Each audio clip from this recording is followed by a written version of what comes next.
Yeah. Buckwell speaking. Yeah. Orson, Germain-des-Prés. Yeah. Club Your Colombier. Spanish dancing. Yes. Right. Thanks a lot.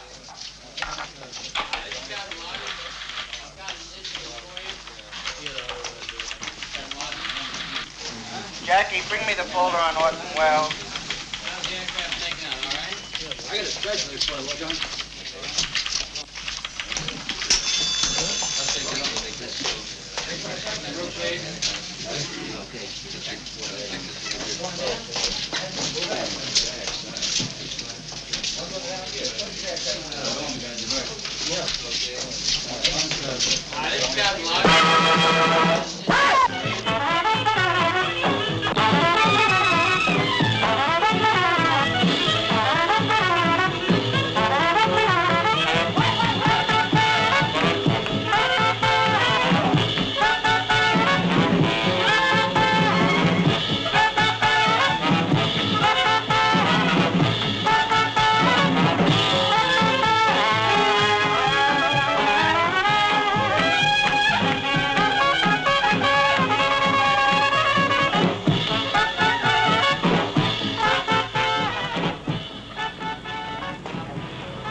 Good morning, Mr. Duncan. Very nice of you to let us come and call on the Academia. Not often you come to visit me. No, well, it's a great pleasure to be able to bring our cameras here. I'm sure that this is going to be interesting to a great many people who wouldn't otherwise be able to visit you. Well, unfortunately, I'm not a beau garçon. Well, I A little think... bit used by life, so your cameras will not be so successful. Don't you like things that are used by life? I do, but the public don't know that yet. They like round, baby-looking faces. They do? Well, there's little hope for me then. There's a little hope for me if that's true. Now tell me, this academia that we're visiting, yeah. You've been working here doing I don't know how many wonderful things here for I don't know how many years. When did you first come here? We came here first about 26 years ago, in this place. I see. And here you make statues and bas-reliefs being carved, and textiles woven, and all kinds of things. At a printing press there. Now you have a printing press. Yes, we attempt to do everything that is normal for a man to do. The principle is this: make everything that you need for yourself and attempt to not need what you cannot make. That's the end in view, which we never arrive at. Yes. But the thing is, you start in. As I say, you start in with the feet. I Yes. make my saddles. I start in with the clothes. I spin and weave my clothes. I start in to engrave and mold type, to print my books. I start in for each thing that I need. As far as possible, I attempt to do it. I see. And you try not to need the things you can't make. Yes, one doesn't try too hard, you know. We always like toys we see in the shop windows. We want to buy them. And you do too. Surely. Yes. I have nothing superior to other people, except that I have a superior idea. Do you? That is, that people are not what they think they are. They are what they do, and one of the finest parts of the technique of working is to enjoy what you're doing and do it as a game. So everything here is fun. Yes, not to make money, not to produce, but to make yourself in working.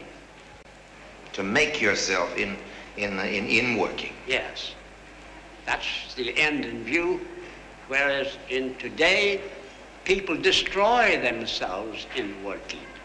Just the opposite, as I say, it's just the opposite of the whole institution. What you're producing, a lot of them, I hear some bas-reliefs that you've been making. Those were only an excuse to take chisels and hammer and cut stone.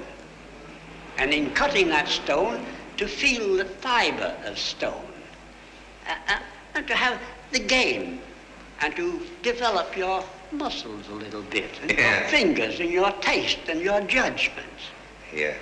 Fine. Well, would you show us some of the things that you're doing in the process of that, Mr. Duncan? Certainly, with great pleasure. Thank you very much. Now, over here, I think. Thank you. This is my printing shop. This is your printing shop? Yes, here where we speak through printing type and presses. Well, Mr. Raymond Duncan not only designs these very beautiful typefaces, but makes them himself, isn't that right? Yes, I made my faces many years ago in an attempt to reform printing type, because a printer should be an artist. And all printers today are imitators. They use type that's imitating script. I see. I am the only one that uses type that's merely engraved geometric signs. And they're your own. Many of these you've made yourself, haven't you? I made them all. And you set them by hand? Set them by my hand. Yes, and publish your own books and print your own things. Books Yes? and papers in order to be completely independent, because independence is the greatest thing in the world. Well, I say here, here. You want to know about my books, you see, I am always printing books. But my books are not whole books, because I buy the paper.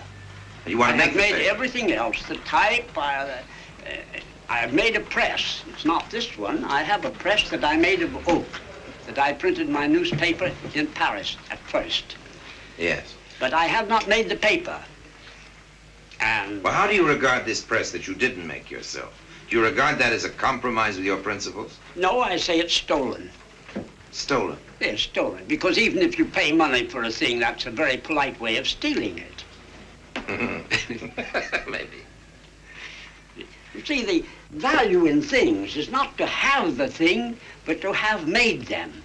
And with letters, it's very important, because every letter is a word. Yes. And so each one of these letters has a curious sense to it, and a very strange power. Yes, those are beautiful. When I make an alpha, Yes. I print that alpha on a piece of paper. That goes out by thousands of copies.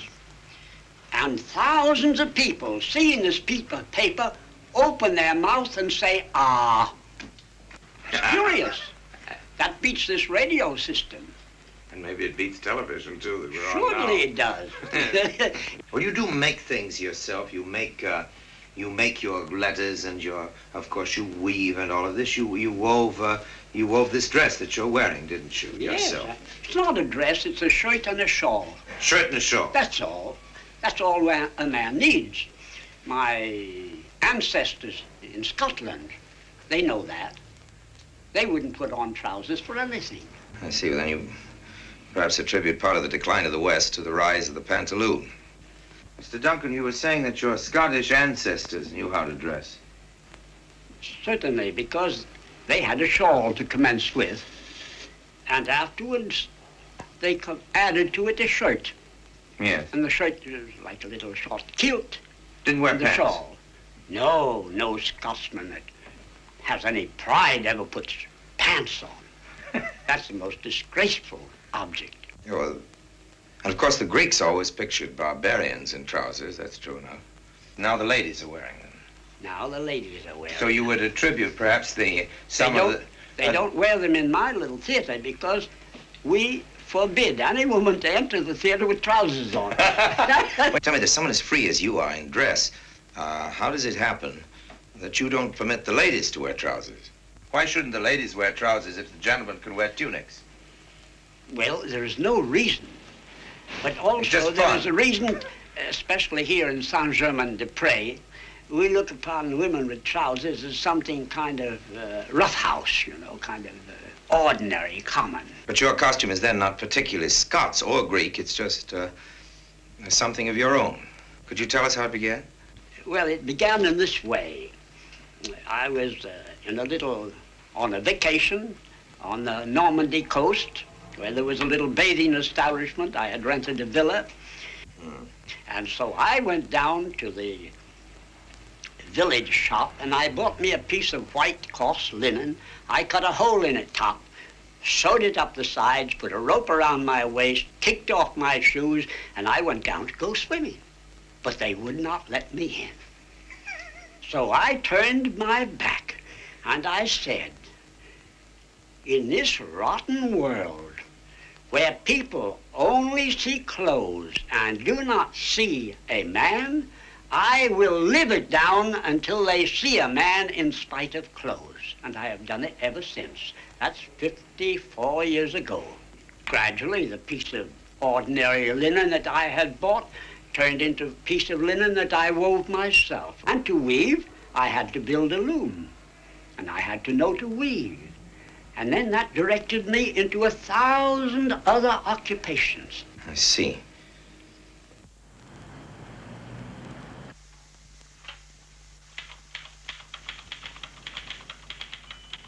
Now, here you are in Paris, and why are you in Paris? Because you prefer it to any other city? I don't think so. No, not at all. You're an American, aren't you, Yes. Raymond Duncan? More than anything, with all your interest in Greek things, more than any other thing in the world, you're an American. Am I wrong? I think it was, I don't know what paper, it was the Times. He said that my success was not due to any talent I had, but because I was more American than they were. Which is in a way true, because I am more independent, and the spirit of Americanism is independence. You know, there's growing up a fear among some people in America that the old American spirit of independence is giving way to a new tendency toward conformism. Yes, surely. That is the great fault. When I go over to America, you know, I go over to de-Europeanize them. And when I come over here, I come over to Americanize them. That gives me a job, because to de-Europeanize the Americans is the hardest of the two jobs. Is it indeed? Yes, I can Americanize them here much easier, much quicker. Wouldn't you agree that there's a little bit of an evangelist in you, too? There is in all of us Americans, isn't there? We have to spread the gospel, even if it's a particular one. Ah, yes. There was a critic in America that said I was a mixture of a Methodist missionary and Shakespeare. Well, do you think there's more Shakespeare or more Methodist missionary? I don't know. You don't know? It's very difficult to get through with any of those two diseases, because they're diseases, you know. Shakespeare, he gives you something wonderful, you know, and the American missionary, he gives you fire. Yeah. Very nice, you know. It's wonderful to get before the people and make them throw themselves on the ground on their belly and ask forgiveness for their sins. I would love to have been a Methodist missionary. Well, what about the Puritan part of it? Well, what about Puritanism? Well, I have very much Puritan in me. You do? Oh, yes. Well, you must if you're stopping those poor girls from wearing trousers in those concerts. Oh, but I not only stopped them wearing trousers. I have never smoked. My brother never smoked. My father never smoked. My grandfather never smoked. My great-grandfather never smoked. Does your son smoke? No. But he wears shoes and sells Raymond Duncan sandals. Yes, that's right. That's an unfortunate thing. But, you see, here is the story. It's the bottom of all of my activity through all my life. I had the most dear old grandmother. Oh, she was wonderful, Mary Gorman Gray. And she could recite Shakespeare from the beginning to the end. And she said to me one day, Raymond, my boy, never forget what I tell you. Never do what everybody does. And all my life I have followed that as near as possible. That has been my gospel, for never to do what everybody does. Never to be ordinary, vulgar, or common. Yes. And so you don't think it's hard to do unlike the others? Well, it's like every good education. You get a good beating in your life, but you profit by it. 42 years ago, in the city of New York, I had my little boy with me. He was 5 years old. He was arrested on Fifth Avenue because he was barefoot and sandals. They held me up before the courts in New York for cruelty to children. For making him wear a sandal? Yes. And now, you go along Fifth Avenue in New York, you look in Rockefeller Plaza, and you see the charming little ladies and girls skating with their bottoms showing. Well, you see how things have changed. Well, you certainly see them wearing sandals everywhere, don't you? Mr. Duncan assures me that he invented the sandal, at least in its present form. Now, how do you feel about it now? If you believe in being completely different from everybody else, how do you feel about the fact that everybody is wearing your sandals now? Isn't there a paradox in that? Well, you see, I am not doing what everybody does, but everybody is commencing to do what I do. Well, won't you have to change pretty soon? Oh, no, that's quite... You see, to do what everybody does is to bend to them and to imitate them. But if everybody imitates you, why, that's my glory and my honor. I find it splendid. Good. Well, here.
Likidan bar, likidin bin, yango son yar, yango son yin. Hakonjal balgal, lian. Hakonjal balgal, lian. Now, I wish you'd explain to us, if you would, please, about these new sounds. You've found some quite new letters, as you'd call these sounds, haven't you? That's right, yes. We, such as, for example, like, letters. You have oh, things like or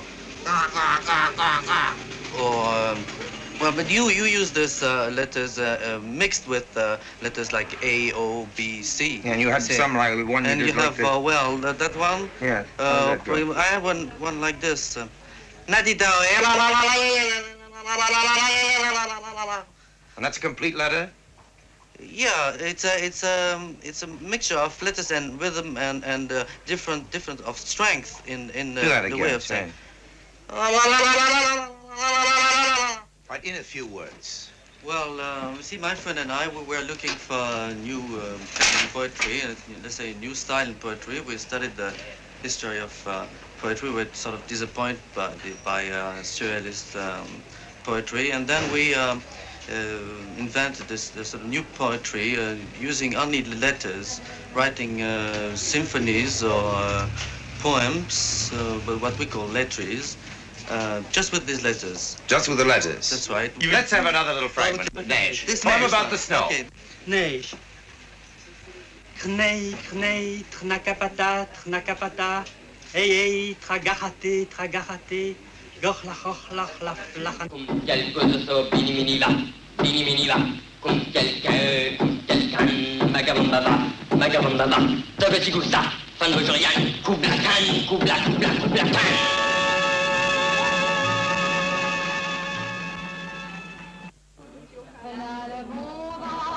Voilà le joli vent, voilà le bon vent, ma vie m'appelle, voilà le bon vent,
Gare de Lyon.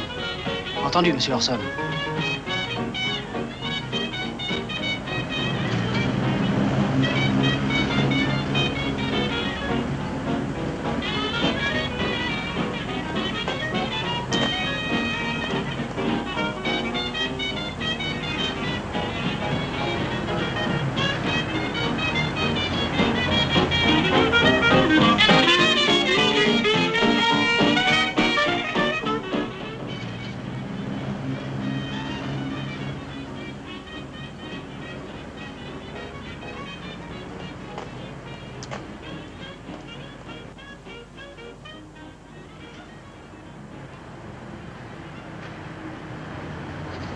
Before we wind up this program, I'd like to put in a word for train travel, old-fashioned travel, of all kinds, not only old-fashioned trains like this one, but boats and barges and gondolas and canoes, ox carts, anything you choose, anything that takes long enough to give you a chance to see where you're going before you get there. Now, this isn't intended at all to be an attack on the airlines. The airlines couldn't be attacked. They're doing a marvelous job, and I take them all the time, and most grateful I am, too, for a chance to get from one place to another as quickly as a plane can take one.